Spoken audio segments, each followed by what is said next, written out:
Hi everybody, it's Jeanne and I'm here to attempt my first slow stitching journal cover. I received one from Janet Nash and I loved it, and I decided not to go that elaborate because I didn't have that many pieces of fabric that would work for Christmas, and I wanted to make one right away. So I decided to just go with the red gingham. And I didn't have any deli paper that I could find. I've got it, I'm not sure where it is, but I couldn't find it, so I used tracing paper, which is fine. It's very similar. And I thought it made a nice size journal when it was folded. So I didn't have enough, and I went ahead and pieced it. And I thought, well, that'll be just fine. Now, I glued it down so that I could do all the stitching and not worry about it slipping. And I think that in hindsight, I would glue it. I cut off the excess there from the paper. And in hindsight, I would glue it a little bit better than I did because the glue, it didn't completely stay glued down, but it's fine. It works. And I'll show you at the end. I actually like how it works, but at this point it was pretty glued and felt pretty solid. So I got a piece of red rickrack. I'm just working. I have no plan here, so I'm just working along, and I found the red rickrack and green rickrack, and I thought I would just make a red rickrack to hide the seam, and then I would put green rickrack on the top and the bottom. But the green rickrack was much smaller than the red, and I really liked how this turned out. But the little stitches is just a little running stitch, and it's very easy to do. It's very fun, and I lost a whole section of film because I didn't turn on the camera. I had it set up, but I didn't turn it on. But I found I didn't have any green fabric for a tree, and I needed something very basic, but I found this foam tree with glitter on it. It's very sparkly, and I thought, well, I'll just use that, and then I found a star button in my button box, believe it or not, and it's a little small. It probably should have been a little bit bigger, but I'm just happy with it. I'm loving it, and I believe in using what you have. So instead of putting the green rickrack along the bottom, I decided to use the green rickrack to make garlands for the tree. And I really wasn't going to do much more than at first I was going to leave it with the star, and then I was going to leave it with just the garlands. But the tinier rickrack was a little bit harder to work with. It was harder to sew, and especially because I was afraid of breaking the foam. But the foam was so flexible. It was very nice, very easy to work with, and I think it'll stay for years and years and years. Well, once I got it on there, I thought, okay, well, I've got beads, so let's see what I've got for red beads. And I spent a long time, and of course it was all on film that I had to cut out, but I did find 4 little red beads. That's all I found, were just 4. But then I found 4 blue ones and 5 or 6. They were such a pale blue, they look white. And I thought, well, okay, that'll be fine. And I didn't want to lose any of them, so I put them in a little cup. And just decided to slow stitch them on. And I did. I just stitched each one. You could glue them and I'm sure they would stay for a long time. But I think by stitching them on, they'll be there until the journal's gone.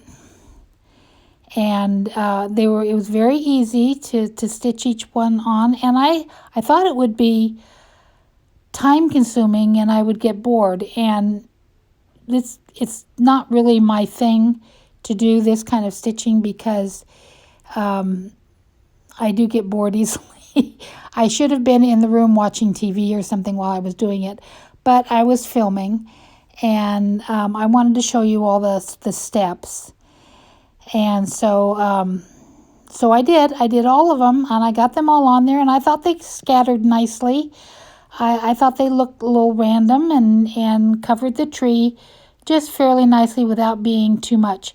Now, I could still add other decorations if I wanted to, but I am really happy with that, except for the fact that I put it on not in the center.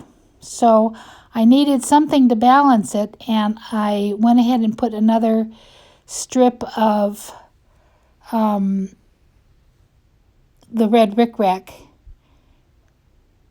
Oh, well, I haven't showed you that yet. What I'm doing here is I'm stitching all the way around the edge so it doesn't fray in use, because there's no hem on this. It's very basic, and there's no hem where I'm going to glue it down to a greeting card. So there's no need for a hem. And it's thick enough that I didn't want to fold it into the greeting card, fold it over and put margins on both sides. So anyway, so I'm just hemming and stitching around the outside for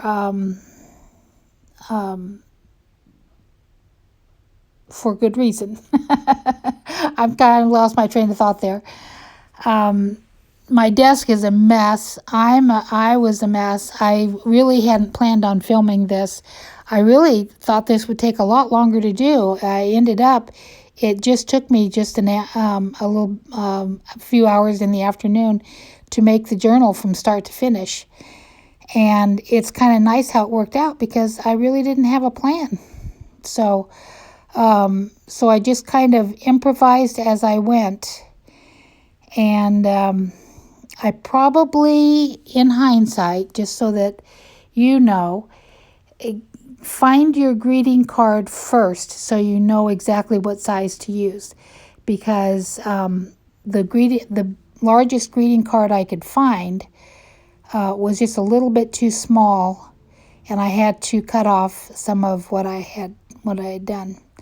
So anyway, there we go. Now this is where I show you that the tree is a little off center, so to balance it, I added another row there of the red rickrack, and I actually like it better. It turned out to me to look better with that than to have just a tree in the center and the red rickrack across the bottom. So I was very happy with that. It was a happy accident. Now, when I did get my card out and I bent it back and forth to kind of look and see which sides I wanted to use, it broke. So I had to put some washi tape on it and glue it down and make sure that it had some stability there. So anyway, I decided to go ahead and glue down the red side and use the white side because I liked on the back part of it, the flowers there had some glitter, and it doesn't really show up in the video. Now I'm gluing this down. I decided to use my extra strong, super duper $5 a tube Elmer's super extra strong glue. Did I say extra strong? So I decided to use that. I started to use my normal purple glue and probably would have been fine, but I did want to make sure that it stayed glued down really well. But I did decide to go ahead. I liked the white on the one side, and I liked the glittery stuff on the other side. So we went ahead with that. Then I had to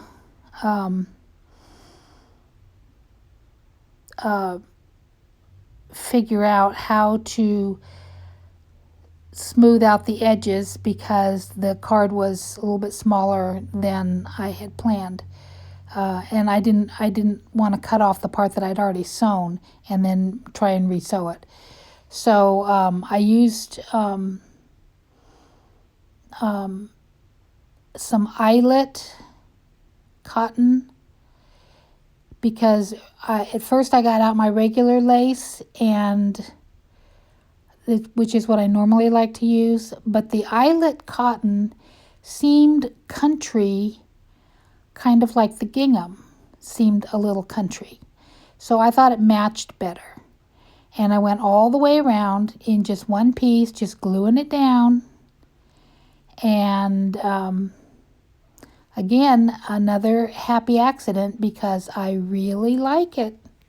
I like it with the lace. I don't have any journals with the lace on the outside like that, so I was really happy. And so I've got a very nice cover, and so the next thing we need to do is we need to fill it. So I had to start gathering up some papers and things. This is about the size that I wanted, so I used that envelope for a template to make sure the papers that I picked out would fit really nice. So I just started going through my stash and finding anything that looked somewhat Christmassy. And I really didn't have, I had some nice calendars, which was great because it really filled in. I had some greeting cards, and I just used the papers that I found and cut and folded, and I did find that one with of the fortune cookie on it, the fortune telling, the Chinese fortune on it, and I just wanted to put it in there. I know it doesn't go, but I just wanted to put it in there. I did have one of the pages is a page of stamps, which is very Christmassy to me because I use a lot of stamps at Christmas time to send cards to friends and family. And so that I thought that was very appropriate. And I had to make sure that there were enough pages that I could have a page for every day in December. So there had to be 31 pages to decorate. So I went ahead and I think I have 15 pages in there, and then each page will be a 2-page spread because I found that works better for me. I can make it as busy as I want, or just do a few things on each page, or one pocket or something. I can do. I feel like I have more freedom. The last journal that I made, which I haven't shown you yet, November is done, and that'll be the next one I want to show you. My next video. Oh, at this point, my camera fell, and my stand that I used to film with broke. So I had to fix the stand, and then when I started, I found out that I thought I was still filming the right direction, but I wasn't. So I've got this. So I've got the sewing part, once I'm sewing it in, is sideways. So, but I just used regular needle and thread, and I sewed the heck out of it. I mean, I went in and out several times, and until there was no wobblies at all.